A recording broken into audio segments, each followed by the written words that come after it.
Welcome back to week 2 for Coffee and a Catch-Up. My name is Pete and I'm an accountability coach.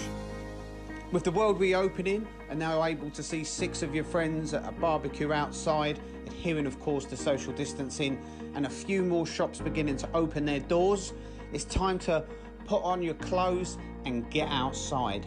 For a long time we've been stuck in, for most of us, some of us not even getting up and getting dressed or sticking into our shorts and our casuals. It's really time now to start getting back into that rhythm and routine and in readiness for a full return to whatever was your normal. Now, if like me, you're looking in the mirror and you're seeing that Peppa Pig belly and thinking you may have been flipping too many burgers and rolling too many sausages over the last 12 weeks and a little bit overindulging with the sweets, cakes and biscuits, then we've got a bit of a call to action as to what we should be doing right now.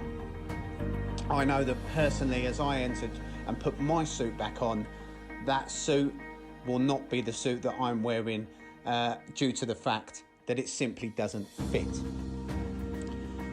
So, we've probably been laying in and enjoying ourselves a bit and staying up a bit longer. So it is really time to start getting us back into that rhythm and routine, setting that alarm for the morning, making sure that we're up, out and into some sort of structure. And here I very much recommend that you set yourself a simple 3 to 5 things to do each day.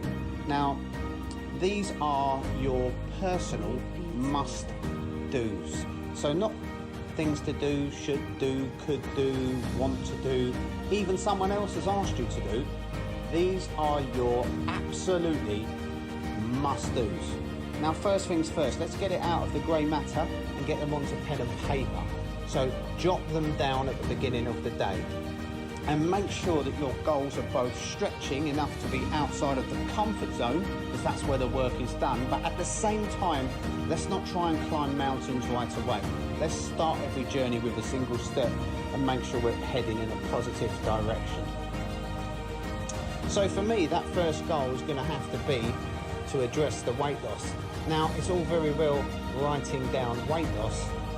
That isn't going to cause me to slim, especially if my behaviour is to be ordering pizza, flipping burgers and tempted by the cake and tea and biscuits.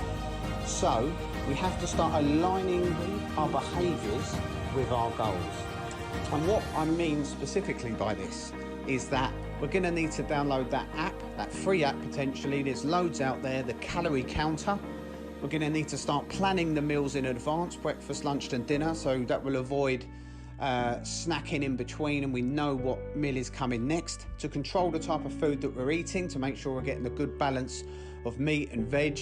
I'm not particularly a subscriber to any diet or any particular form of eating. I just believe you need to have a well-balanced diet and which works for you as an individual.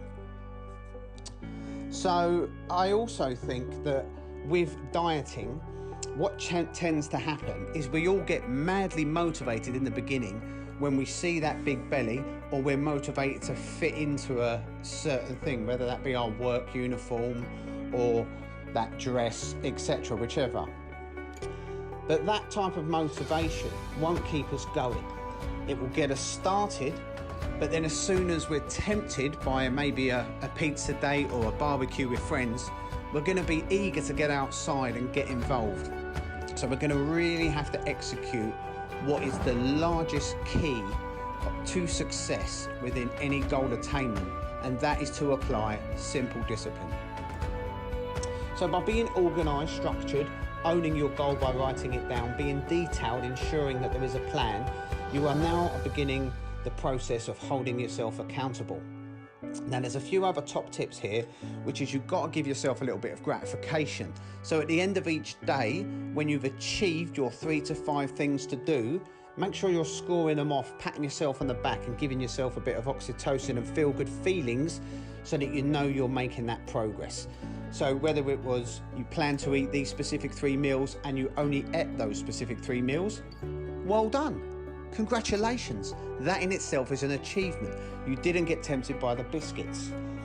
Alternatively, what you need to also consider is that if you're doing something to achieve something that you should do, which weight loss kind of is a should do, you would like to, you should do. The challenge here is once you've had a few days of success, maybe even a few weeks of success, you get to a point where you think, well, a few beers on Friday won't hurt. Oh, well, I've earned this pizza and I really would like that burger and I've done so well. I'll just work double hard the next day. This is the trap that many of us fall into, and this is where the slippery slide of failure creeps in. It's very much important that you set about your plan and you achieve your goal. You must do what you say you're going to do. And that is why it's important to have a friend or family member to hold you accountable, to check in with you, and that you yourself get the ideas out of your head and onto paper. You reflect on them daily to give you some self-gratification by scoring them off and achieving that goal. And finally, somebody else is recognising and rewarding you by saying, oh, I'm beginning to notice a difference. I can see that you're starting to slip. I can see that you're doing really well at sticking to that diet. So be bold, be brave, turn down the takeaway, and ultimately stick to your goals.